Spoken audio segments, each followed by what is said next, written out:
सुप्रभात बच्चों, आज हम आपकी पाठ्य पुस्तक हिंदी के पाठ 11 का अध्ययन करेंगे, जिसका शीर्षक है पर्यावरण प्रदूषण। तो चलिए पाठ को पढ़ते हैं, जानते हैं पर्यावरण प्रदूषण के बारे में। पाठ को शुरू करते हैं। पाठ 11 पर्यावरण प्रदूषण। प्रस्तुत पाठ के माध्यम से लेखक ने पर्यावरण के प्रदूषित होने के कारण, प्रदूषण के भेदों और प्रदूषण से होने वाली हानियों के विषयों में वर्णन किया है। साथ ही साथ लेखक ने प्रदूषण को नियंत्रित करने के उपायों का भी वर्णन किया है। तो यहाँ पर पाठ ने पर्यावरण यानी कि हमारे आसपास के वातावरण में जो गंदगी आ जाती है, जो बहुत सारे ऐसे तत्व आ जाते हैं जो कि पर्यावरण को गंदा करते हैं, उनके बारे में बताया है कि किस प्रकार से हमारा पर्यावरण प्रदूषित हो जाता है। उसके भेदों को भी बताया और रोकने के उपाय भी बताए। पढ़कर जानेंगे सभी बातें। पढ़ते हैं। पृथ्वी एक अनोखा ग्रह है, क्योंकि पृथ्वी पर जीवन के लिए उपयोगी सभी तत्व, वायु, जल, भूमि, पेड़ पौधे आदि सभी पर्याप्त मात्रा में पाए जाते हैं। तो हमारा जो पृथ्वी है अनोखा ग्रह है, एक निराला ग्रह है।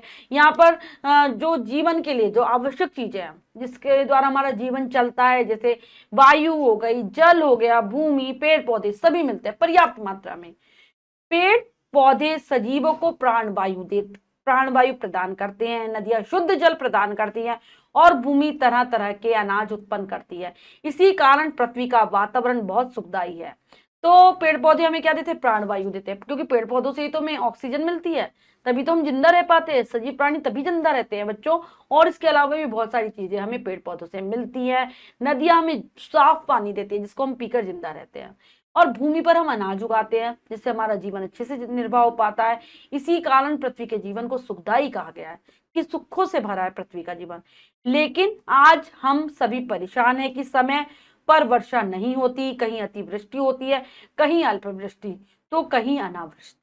वर्तमान सदी के पूर्वार्ध की अपेक्षा उत्तरार्ध में मौसम चक्र बहुत कुछ बदल गया है और अब तो अनिश्चित सा हो गया है।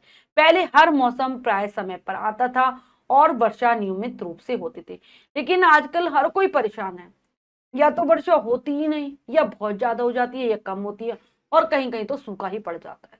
लेकिन अगर हम इस वाली सदी की बात करें ना, और पहले वाली सदी की बात करें, यानी पहले के समय और इस समय में काफी अंतर आ गया है।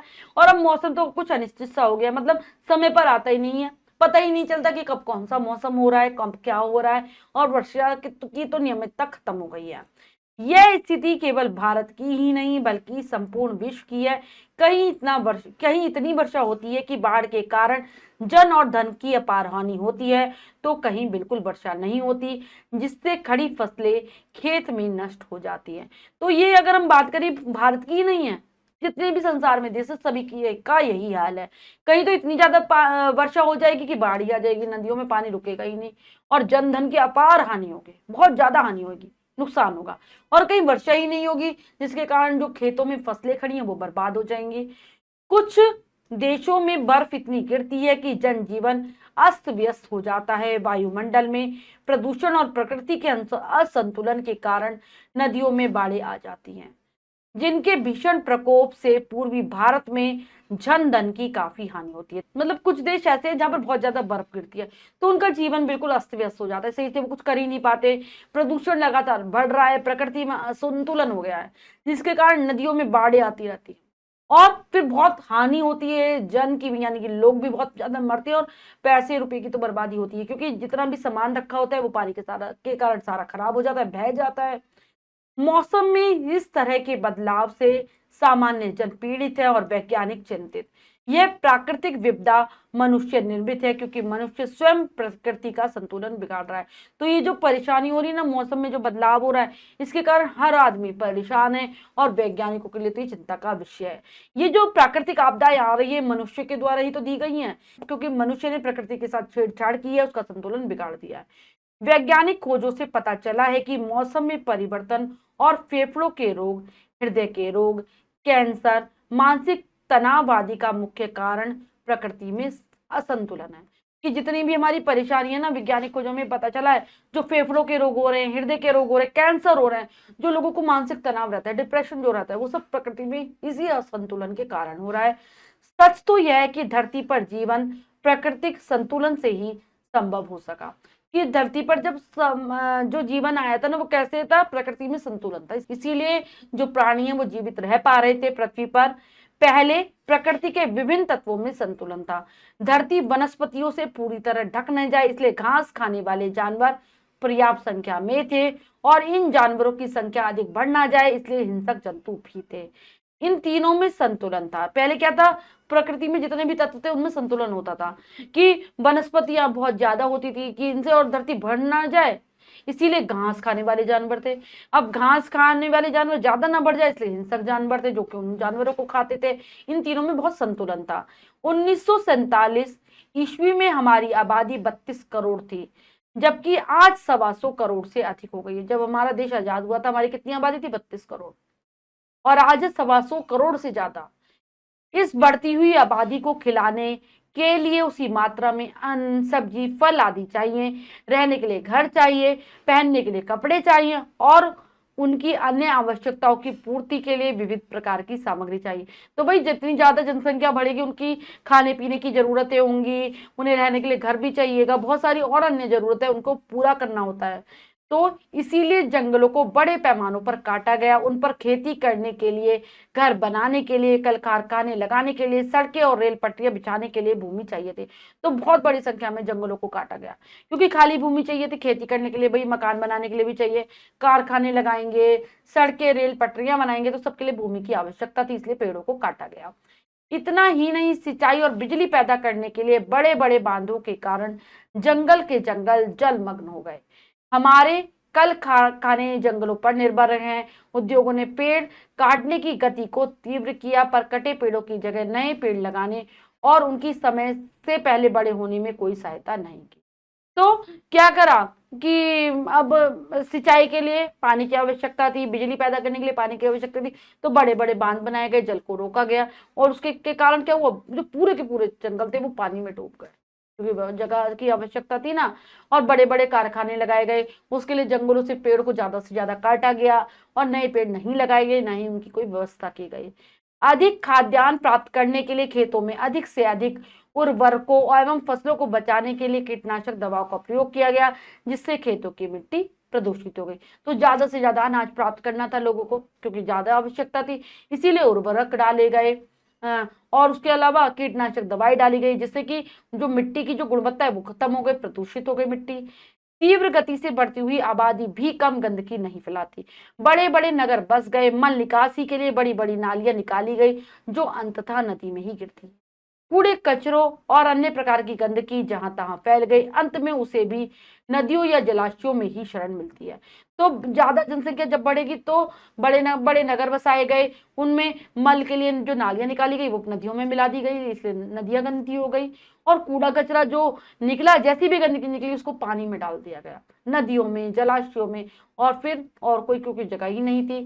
कारखानों से लगातार कचरे निकल रहे, जो प्राय जलाशयों में प्रवाहित कर दिए जाते हैं। हमारे पूर्वज वायुमंडल की शुद्धता को बनाए रखने के लिए हवन करते थे, और पेड़ों को काटने की अपेक्षा लगाने पर अधिक जोर देते थे। तो हमारे वायुमंडल की शुद्धता के लिए पहले हवन किए जाते थे, वो पेड़ों को काटने पर जोर नहीं देते थे, लगाने पर जोर देते थे। हमारे जो प्राचीन लोग थे, पूर्वज जो थे, हरा पेड़ काटना सामाजिक अपराध था, किंतु आधुनिक मानव ने प्रदूषण की मात्रा इतनी बढ़ा दी है कि लगता है एक दिन यह सुंदर सलोनी धरती भी बढ़ते हुए प्रदूषण के कारण आगामी कुछ ही वर्षों में जीव रहित हो सकती है। तो पहले तो अपराध माना जाता था पेड़ों को काटना, कि अगर हमारे पेड़ को काट रहे हैं तो ये अपराध है, लेकिन आजकल ऐसा नहीं है। इतना ज्यादा प्रदूषण बढ़ गया है कि ये सुंदर सी धरती जो अब दिखाई भी दे रही है, बाद में दिखाई ही नहीं देगी, यानी कि जीवों से रहित हो जाएगी। महान वैज्ञानिकों ने अनेक आविष्कार किए, जिनके फलस्वरूप विभिन्न प्रकार के जल, थल और नभ में चलने वाले तीव्रगामी यान बनाए गए। इन यानों से यातायात में बड़ी सुविधा हुई। अब वैज्ञानिक भी तो लगातार आविष्कार कर रहे हैं, नए नए यान बनाए जा रहे हैं, बहुत तेजी के साथ चलते हैं ये, पृथ्वी पर भी और आकाश में भी। इससे बहुत समस्या हल हुई है यातायात की, दुनिया छोटी हो गई और लोग एक स्थान से दूसरे स्थान तक शीघ्र और सुगमता पूर्वक आने जाने लगे। तो दुनिया एकदम से छोटी सी हो गई, एक स्थान से दूसरे स्थान पर आदमी आराम से पहुंच जाता है। लेकिन अनवरत दौड़ती रेलगाड़ियां, बसों, ट्रकों, जलयानों और विमानों के धुएं और ध्वनि से वायुमंडल प्रदूषित होने लगा। तो अब लगातार लोग यात्रा करते रहते, क्योंकि जाना आना आसान हो गया, तो लगातार क्या होती है, रेलगाड़ियां, बसें चलती रहती है, धुआं निकलता रहता है, ट्रकों से, सभी जगह से, जलयानों से, विमानों से, और वायुमंडल प्रदूषित होता है। छठे दशक के मानव ने अंतरिक्ष यान भी बना लिया और आज रॉकेटों द्वारा अनेक प्रकार के अंतरिक्ष यान छोड़े जा रहे हैं। तो अंतरिक्ष यान भी बन गए हैं, अब तो विभिन्न प्रकार के रॉकेट द्वारा अंतरिक्ष यान में भी जा रहे हैं हमारे वैज्ञानिक लोग। पृथ्वी के चारों ओर ओजोन मंडल की मोटी परत है जो सूर्य की पराबैंगनी किरणों के प्रभाव से पृथ्वी पर स्थित जीव जंतुओं एवं वनस्पतियों की रक्षा करती है।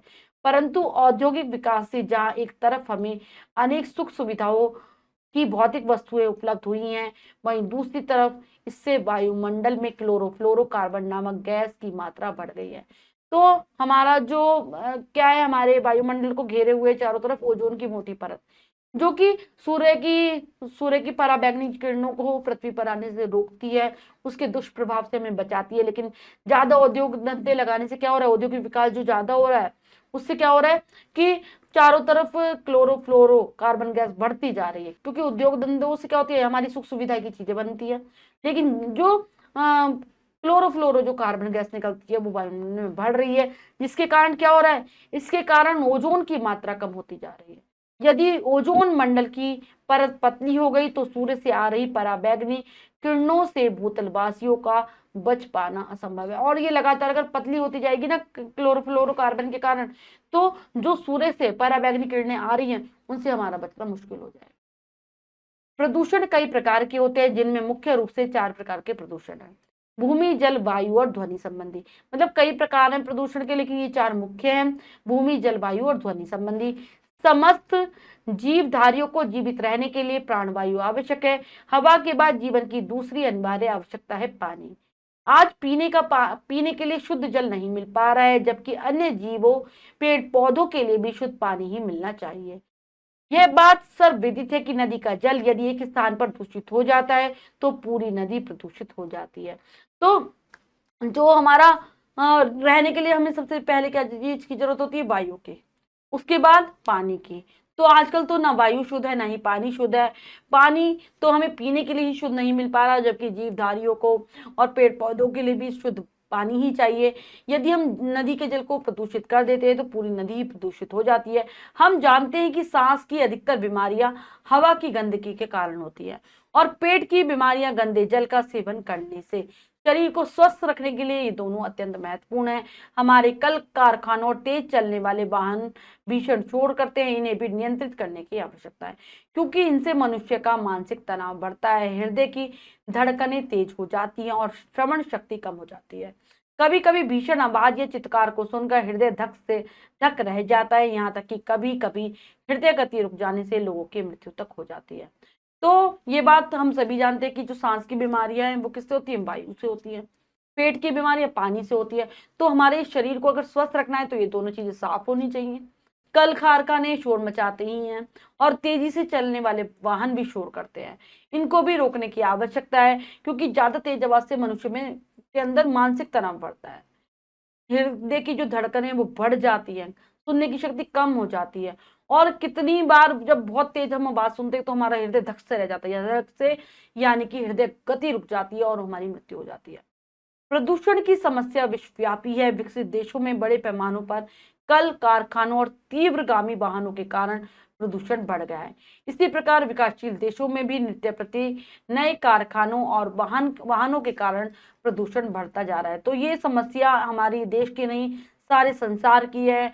विकसित देशों में भी कल कारखाने और तेजी से चलने वाले वाहन प्रदूषण फैला रहे हैं, और विकासशील देशों में भी। हमारा देश विकासशील है और हम औद्योगिकीकरण की दिशा में तेजी से बढ़ रहे हैं।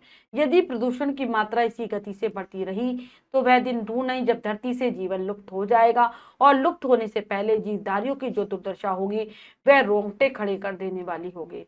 विषाक्त वायु से दम घुटेगा और विषाक्त जल शरीर में विभिन्न प्रकार की व्याधियों और पीड़ा पैदा करेगा। तो हमारा देश तो विकासशील है, तेजी से बढ़ रहा है, उद्योग की दिशा में, औद्योगिकरण की दिशा में बढ़ रहा है, और यहाँ पर रोजाना नए नए कल कारखाने लगाए जा रहे हैं। वो दिन दूर नहीं, अगर ये प्रदूषण ऐसे ही बढ़ता रहा तो कोई धरती से जीवन ही समाप्त हो जाएगा। लेकिन जीवन समाप्त होने से पहले जो यहाँ पर जो जीव रहते हैं, मनुष्य या और भी जीव, उनकी जो बुरी दशा होगी उसका तो अनुमान भी नहीं लगा सकते। जो जहरीली वायु से दम घुटेगा और जो जहरीला पानी है वो अनेक रोगों को पैदा कर देगा। इस संकट से बचने के लिए हम सभी को कुछ करना आवश्यक है। प्रदूषण रोकने में पेड़ पौधों का महत्वपूर्ण योगदान है। पेड़ों की पत्तियों में बारीक रंध्र होते हैं जिनके दोनों ओर रक्षक कोशिकाएं होती है। इन्हीं रंध्रों के द्वारा वातावरण और पौधों में गैस का विनिमय होता है और जैविक क्रियाएं संपन्न होती है। तो हमें अगर इस समस्या से बचना है तो कुछ तो करना ही होगा। सबसे बड़ा उपाय तो पेड़ पौधे ही हैं। ज्यादा से ज्यादा संख्या में पेड़ पौधे लगाए जाएं। पेड़ों की पत्तियों में बारीक रंध्र होते हैं, मतलब छोटे छोटे से कण होते हैं जिनकी तरफ कोशिकाएं होती है, रक्षक कोशिकाएं। रंध्रों के द्वारा गैसों का विनिमय होता है, यानी कि पेड़ पौधे जो होते हैं हमारी जो कार्बन डाई हम लोग जो निकालते हैं कार्बन डाइऑक्साइड, उसको ग्रहण करते हैं और ऑक्सीजन देते हैं जो कि हमारी प्राणवायु है। तो पत्तियों के इन छोटे छोटे रंध्रों से वायु भीतर जाती है। यहाँ प्रकाश संश्लेषण की प्रक्रिया द्वारा कार्बन डाइऑक्साइड का ऑक्सीजन में परिवर्तन हो जाता है। इस प्रकार इन रंध्रों से जो गैस बाहर निकलती है उसमें ऑक्सीजन की मात्रा अधिक होती है। यूं तो रंध्र लगातार सांस लेते रहते हैं, लेकिन रात्रि में जबकि प्रकाश संश्लेषण या भोजन निर्माण की क्रिया धूप के अभाव में नहीं होती तो सांस की क्रिया तेजी से होती है। इस प्रकार पौधे हमारे मित्र हैं क्योंकि ये प्रदूषण रोकने में हमारी सहायता करते हैं। तो यही करते हैं पेड़ पौधे, कार्बन डाइऑक्साइड को अंदर खींच लेते हैं और उसके को बदल देते हैं ऑक्सीजन में, जो कि हमारे लिए बहुत जरूरी है। तो पेड़ पौधे हमारे मित्र हैं क्योंकि हमारी सहायता करते हैं प्रदूषण को रोकने में। पर्यावरण प्रदूषण को रोकने में हम सब भी सहयोग दे सकते हैं। यह काम हम दो प्रकार से कर सकते हैं। पहला कि हम गंदगी ना फैलाएं और दूसरा गंदगी को साफ करें। अपने आसपास की नालियों को साफ रखें और जहां तहां कूड़ा कचरा आदि ना फेंकें। खुले में मल मूत्र विसर्जित ना करें, साथ ही अधिक से अधिक वृक्ष लगाएं। तो क्या करें कि हम भी काम कर सकते हैं कि प्रदूषण को रोकने का कैसे। एक तो हमें गंदगी फैलानी नहीं है और अगर हमें गंदगी दिखाई दे रही है तो उसकी साफ सफाई पर ध्यान रखें, नालियों को साफ रखें, अपने आसपास की कूड़ा कचरा इधर उधर ना फेंकें, जहां तहां मलमूत्र ना करें और अधिक से अधिक पेड़ लगाएं। हमारा पर्यावरण हमारा रक्षा कवच है जो हमें प्रकृति से विरासत में मिला है। यह हम सबका पालन करता जीवनाधार भी है। तो हमारा रक्षा कवच है हमारा पर्यावरण, हम इसके अंदर ही सुरक्षित रह सकते हैं। ये प्रकृति ने हमें दिया है, यही हमें पालता है और हमारे जीवन का आधार है। याद रखें पर्यावरण हम सबका है, इसलिए उसकी रक्षा का दायित्व भी हम सभी पर है। क्योंकि मानव सृष्टि का सर्वश्रेष्ठ प्राणी है और इसी ने पर्यावरण को बिगाड़ा भी है, इसलिए इसकी रक्षा का सबसे बड़ा दायित्व भी मनुष्य का है। तो पर्यावरण किसी एक का तो है नहीं, सभी का पर्यावरण है, तो सभी को रक्षा करनी चाहिए। मनुष्य सृष्टि यानी कि प्रकृति का सबसे सर्वश्रेष्ठ प्राणी है, तो पर्यावरण को खराब किसने किया? मनुष्य ने। तो उसकी ही जिम्मेदारी है कि वह इसे सुधारे।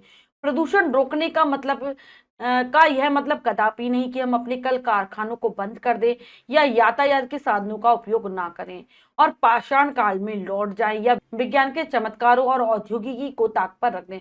वास्तव में समस्या का हल वापस लौटने में नहीं बल्कि युक्ति संगत उपाय खोजने में है।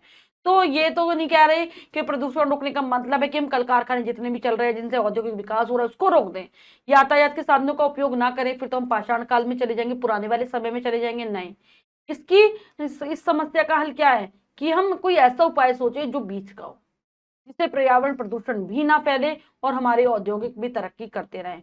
इसके लिए प्रदूषण पैदा करने वाले परंपरागत ईंधनों का उपयोग कम करके सूर्य हवा पानी से शक्ति उत्पन्न करके कल कारखानों और वाहनों को चलाएं। तो हमें जो प्रदूषण पैदा करने वाले जो हमारे पुराने साधन थे जैसे ईंधन का जो हम उपयोग करते हैं और भी बहुत सारी चीजें जो हम उपयोग करते हैं उनका कम उपयोग करेंगे और सूर्य हवा और पानी से शक्ति प्राप्त करेंगे। जैसे सौर ऊर्जा हो गई, पानी से बिजली बन ही रही है तो इनके द्वारा ज्यादा से ज्यादा इनका उपयोग करें और इनसे ही कल कारखाने में जो मशीन है वो चलाएं, वाहनों को चलाएं। प्रयास करें कि प्रकृति का भंडार भरा रहे, प्रकृति के भंडार को खाली ना करें। आबादी और गंदगी को नियंत्रित करें तथा जहरीले पदार्थों का उपयोग यदि बंद न करें तो कम अवश्य करें। जो भी हम जहरीली चीजों का उपयोग करते हैं उनका कम से कम उपयोग करें। जैसे कि पूरे दिन जैसे हम एसी में बैठे रहते हैं, एसी से क्या निकलती है? एसी से जो वायु निकलती है ना, जो गैस निकलती है वो थी क्लोरोफ्लोरोकार्बन, जो हमारी ओजोन लेयर के लिए बहुत हानिकारक है बच्चों। ऐसे ही रेफ्रिजरेटर से भी निकलती है। इसके लिए हम प्रकृति से तालमेल रखते हुए अपनी धरती को प्रकृति में ही रखें जिससे पर्यावरण स्वस्थ, समृद्ध और सुंदर बना रहे। हमें अपनी प्रकृति से तालमेल बनाकर रखना पड़ेगा, संतुलन बनाना पड़ेगा, तभी हमारा पर्यावरण स्वस्थ रहेगा और आगे सुंदर भी रहेगा, समृद्ध भी बनेगा। वस्तुतः पर्यावरण संरक्षण तो भारतीय संस्कृति से जुड़ा हुआ है। यहाँ पेड़ लगाना सदा से पुण्य का कार्य माना गया है। नर ही नहीं अपितु नारियां भी पीपल, बरगद, आम, नीम, बेल, जामुन, आंवला, पाकड़ जैसे उपयोगी वृक्षों को लगाना महान धार्मिक कृत्य मानती है। तो अगर हम पर्यावरण संरक्षण की बात करें तो ये तो हमारी संस्कृति से जुड़ा है। हमेशा से हमारी संस्कृति में है कि पेड़ों को लगाओ, ये बहुत पुण्य का काम है। और यहाँ की तो नारियां भी बड़े बड़े पेड़ों को लगाती आती रही हैं और धार्मिक कार्य मानती है इसको, जैसे पीपल, बरगद, आम, नील, बेल, जामुन आदि। और आज भी पानी के स्रोतों, देवालयों, मार्गों के निकट पेड़ लगाने और लगे पेड़ों को न काटने की प्रथा समाज में व्याप्त है। आज भी मतलब कहा जाता है कि जो पानी के पास पेड़ लगे हैं, रास्तों में, मंदिरों के रास्तों में जो पेड़ लगे हैं उनको लगाओ और उन्हें काटो नहीं, कि पाप है, ये पाप माना जाता है। पेयजल के स्रोतों के निकट या तटों पर मल मूत्र त्याग पापक्रम माना गया है। इन संस्कारों को मानते हुए हमें स्वभावतः पर्यावरण संरक्षण कर सकते हैं। मतलब जितने भी पानी के स्रोत हैं उसके पास मल मूत्र का त्याग ना करें, तटों पर ना करें, क्योंकि इसे पाप माना गया है। और इनको, इन संस्कारों को हम माने और इनका पालन करें तो हम पर्यावरण को सुरक्षित रख सकते हैं। शिक्षा क्या दे रहा है? पर्यावरण को सुरक्षित रखने की प्रेरणा दे रहा है कि हम अपने पर्यावरण को कैसे सुरक्षित रखेंगे।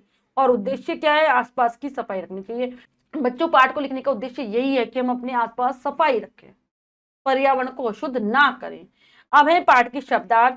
अतिवृष्टि अधिक वर्षा, अल्पवृष्टि कम वर्षा, अनावृष्टि सूखा, पूर्वा पहले का आधा भाग, असंतुलन होना, बराबर तालमेल ना होना, प्रकोप, अत्यधिक हानिकारक प्रभाव, प्रवाहित करना, बहा देना, आविष्कार, खोज, अनवरत, लगातार, ओजोन मंडल, सूर्य की पराबैंगनी किरणों के कुप्रभाव से जीवन की रक्षा करने वाली गैस की परत, प्राणवायु, ऑक्सीजन, सर्वविदित जो सबको ज्ञात है, लुप्त होना, गायब होना, कृत्य कार्य।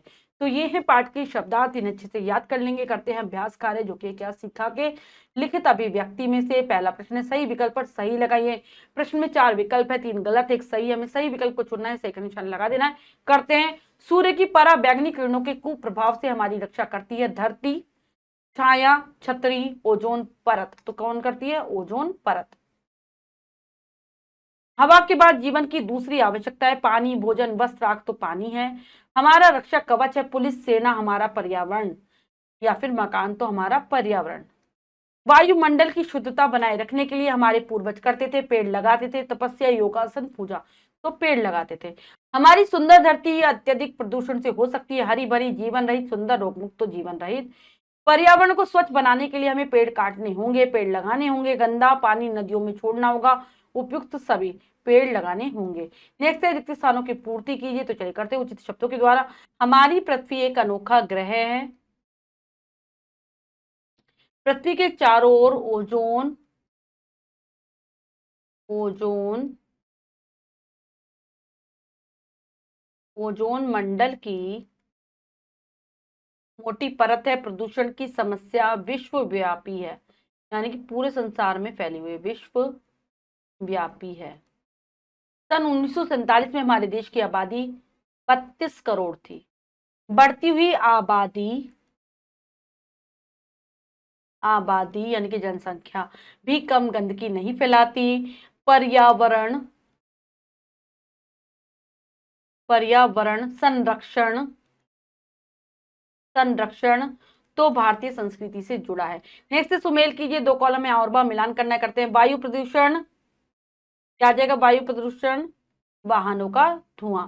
जल प्रदूषण नगरों की गंदगी, नदी में जाना। 1947 से पूर्व भारत की आबादी 32 करोड़, भारत की वर्तमान आबादी 125 करोड़ से अधिक। मृदा प्रदूषण क्या आ जाएगा? कीटनाशक दवाई, यानी कि मिट्टी का जो प्रदूषण होता है किससे होता है? कीटनाशक दवाओं से। नेक्स्ट सत्य कथन पर सही तथा सत्य पर गलत लगाइए। करते हैं। कीटनाशक दवाएं लगाने से खेतों की मिट्टी उर्वरा हो गई है, गलत। रेलगाड़ियों, बसों, ट्रकों आदि के धुएं से प्रदूषण फैलता है, बिल्कुल सही। पहले प्रकृति के विभिन्न तत्वों में संतुलन था, बिल्कुल सही। आज भारत की आबादी लगभग 32 करोड़ है, गलत। हम सब मिलकर पर्यावरण प्रदूषण को रोक सकते हैं, बिल्कुल सही। ठीक है बच्चों, हमने पाठ को बहुत अच्छे से समझकर पढ़ा और अभ्यास कार्य किया। इसके अतिरिक्त जो भी कार्य है वो आप स्वयं करेंगे सुंदर अक्षरों में अपनी अभ्यास पुस्तिका में। बच्चों, आज हमने पाठ के माध्यम से पर्यावरण प्रदूषण के बारे में जाना। आशा करती हूँ ये पाठ आपको बहुत अच्छे से समझ आ गया होगा। पाठ को फिर से जरूर पढ़ेंगे। मिलते हैं अगली कक्षा में नए पाठ के साथ। तब तक के लिए स्वस्थ रहिए, प्रसन्न रहिए। धन्यवाद।